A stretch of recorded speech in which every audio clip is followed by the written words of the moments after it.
Hello. Now we explain electric potential energy N so that the sum of kinetic energy and electric potential energy remains constant. Suppose यहाँ पे हमने एक Q charge लिया है जिसके कारण एक इलेक्ट्रिक फील्ड डेवलप हो रहा है in the direction of this.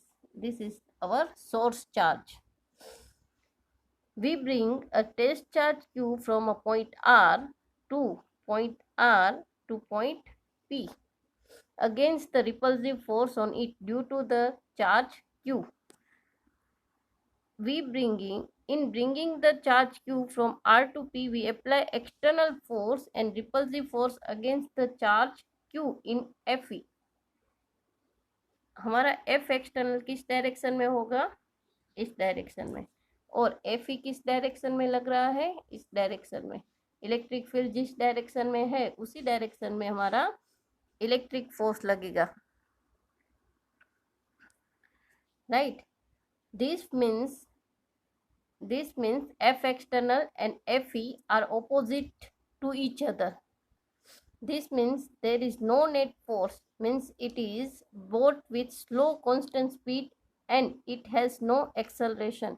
ये चीज हमें खास करके याद रखनी है दिस कि यहाँ पे दोनों फोर्स सेम रहेंगे, उसमें कोई भी नेट फोर्स नहीं लगेगा और कोई भी एक्सेलरेशन प्रोड्यूस नहीं होगा, यानी F external equal to minus F E. In this situation, work done by the external force is the negative of the work done by the electric force and get fully stored in form of potential energy of the charge Q.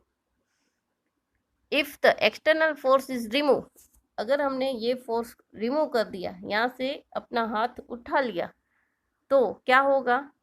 तो दोनों like charges है, यानी कि ये charge बड़ा है उसका electric field बड़ा होगा, यानी ये जो है वो इसको फोर्स लगाएगा ऑपोजिट डायरेक्शन में.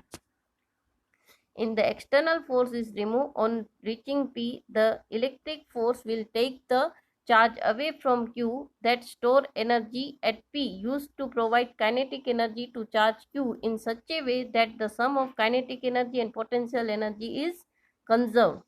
यानी कि अगर P के पास हमने एक्सटर्नल फोर्स 0 कर दिया तो ये जो Q है वो टेस्ट चार्ज पे एक फोर्स Fe लगाएगा, जिसके कारण ये ये Q चार्ज है वो मूव करना स्टार्ट करेगा, यानी कि उसके पास एक एनर्जी आएगी, काइनेटिक एनर्जी. बट वो काइनेटिक एनर्जी कहाँ से आई? जो हमने वर्क डन किया था R से P तक Q को लाने के लिए जो वर्क डन किया था, वो work done electric potential energy के फॉर्म में स्टोर हुआ, और वही एनर्जी कन्वर्ट हो रही है अभी काइनेटिक एनर्जी के फॉर्म में. Therefore, work done by the external force in moving a charge Q from R to P, work done R to P equal to integration R to P F external dot dr, यानी work done equal to हमें पता है force into displacement.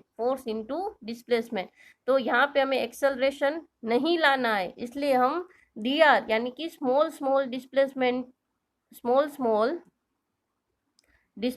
dr करके P तक पहुंच रहे हैं slowly. And work done by the electric force WRP equal to minus Fe dot dr, because F external equal to minus Fe. There, this work done is get stored in potential energy of charge Q, यानी U equal to potential energy को हम U से denote कर रहे हैं, that is R to P F external dot dr.